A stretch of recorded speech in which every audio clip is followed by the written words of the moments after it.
So, because I like doing fan requests, I'm gonna do a video on the Mabuhay Sunshine, and the story of this ship really shows that sometimes good ideas just always don't work.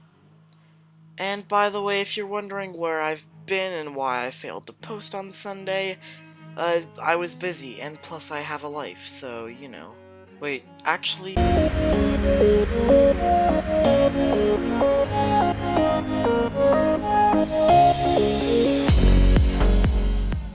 In 1983, the Airlines Ferry Company decided that they'd enter the cruising market, and they constructed the Sunshine Fuji.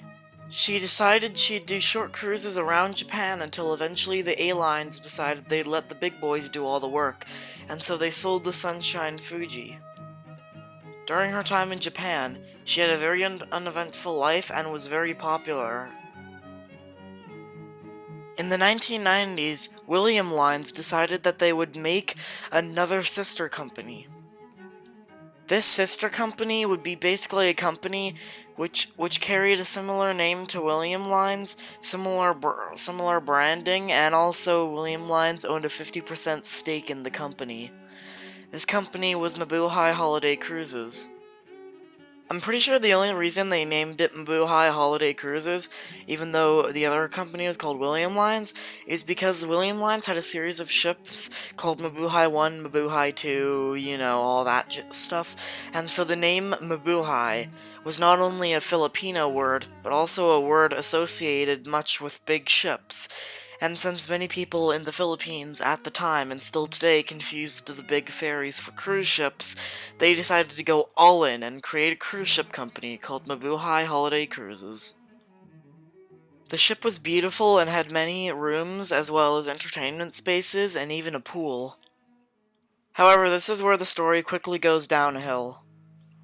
Despite the fact that the ship was undoubtedly beautiful and had many things that personally I would have liked to experience, demand for domestic cruises was low at the time, and that, coupled with an unfavorable economic condition for the Philippines that really still continues till this day, she was laid up in Lipao City in 1998 on a private wharf. Now you may expect next that something bad happened or the supernatural came and inhabited the ship, but no. She kind of became an icon for the city, especially for all the ferries coming in every day. People gathered on the decks to watch the ship. Now, another reason for the ship's abandonment is mainly just because, around this time, William Lines Gothic and Aboitiz merged into WGNA, starting the Super Ferry brand and also making the companies pretty much non-existent. However, they could leave the contract if they ever wanted to, with each company having a stake. However, Aboitiz had the largest stake in the company, because they split it all equally. However, there was 0.1% of the combined company that was not owned, and so Aboitiz bought that out. While William Lines protested the decision to abandon the ship, Gothic and Aboitiz held a bigger stake in WGNA, and so they dissolved Mabuhay Holiday Cruises and decided to lay her up, with William Lines eventually giving in to the pressure and also making the decision, going along with the two other companies. Even Google Maps decided to take a photo of her. In 2016, the ship was still looking for a buyer to finally save it. However, that year the ship had become so corroded that a hole was able to breach the ship.